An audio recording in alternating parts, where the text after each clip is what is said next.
విచారణ అధికారుల సర్పంచ్ ఎన్నికల నోటిఫికేషన్ను డిసెంబర్ 12న హైకోర్టు తీర్పు పెండింగ్లో ఉండగానే విడుదల చేయడం ప్రభుత్వం చేసిన పెద్ద తప్పిదమని ఎమ్మెల్సీ దాసోజు శ్రవణ్ అన్నారు. తెలంగాణ భవన్లో మాట్లాడుతూ సెప్టెంబర్లో ప్రభుత్వం 42% రిజర్వేషన్లు అమలు చేయొచ్చంటూ జీవో 9 తీసుకొచ్చిందని గుర్తు చేశారు. అదే ప్రభుత్వం నవంబర్లో మళ్లీ తిరస్కరించి 2018 పంచాయతీరాజ్ చట్టం ప్రకారమే ఎన్నికలు నిర్వహిస్తామని కొత్త జీవో జారీ చేయడం అనుమానాస్పదమని విమర్శించారు. రిజర్వేషన్ వ్యవస్థలో పారదర్శకత లేకపోవడం, బీసీలకు న్యాయం చేయని ప్రభుత్వ ఉద్దేశం స్పష్టంగా బయటపడిందని శ్రవణ్ వ్యాఖ్యానించారు. ఎన్నికల ప్రక్రియను తొందర పెట్టడం వల్ల గ్రామీణ ప్రజాస్వామ్యం దెబ్బతింటుందని, హైకోర్టు తీర్పు వచ్చే వరకు ప్రభుత్వం వేచి ఉండాల్సిందేనని సూచించారు. గ్రామ పంచాయతీ ఎన్నికల్లో సమానత్వం, న్యాయం, స్పష్టత అవసరమని, లేకపోతే ప్రజల్లో అనుమానాలు పెరుగుతాయని ఎమ్మెల్సీ హెచ్చరించారు.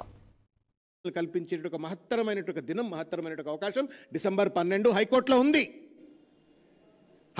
ఉంది. నేను ఇంతకుముందు చేసిన బిల్లులు, ఆర్డినెన్స్లు, తర్వాత మిగతా కులగణన ఇవన్నీ తప్పులు చేసిందని చెప్పినప్పటికీ కూడా ఒకవేళ మంచి చేసిండ్రు అన్నట్టు అజంప్షన్కి వచ్చినట్టయితే high court is yet to decide the legitimacy, tenacity of this GO. ఈ 42% బీసీలకు ఇవ్వచ్చా, ఇవ్వకూడదా, పెంచొచ్చా, పెంచకూడదా అని చెప్పని హైకోర్టు వింటది, విని ఒక తీర్పిస్తుంది. ఇచ్చేంత వరకు కూడా ఉబ్బాగకుండా, ఎందుకంటే కుట్ర ఉంది కదా, కుతంత్రం ఉంది కదా. రిజర్వేషన్లు పెంచొద్దు, బీసీ ఎస్సీ ఎస్టీలు బాగుపడద్దు, వాళ్ళకి ఏ రకమైనటువంటి రాజకీయ సాధికారత రావద్దు అనే ఒక కుట్రతోటి ఈ పెద్ద మనిషి 22/11/25 నాడు మళ్ళొక జీవో పట్టుకొచ్చినాడు. ఇది కూడా చూడండి ఎంత దుర్మార్గమైన మోసం అని చెప్పడానికి నేను చెప్తా ఉన్నాను.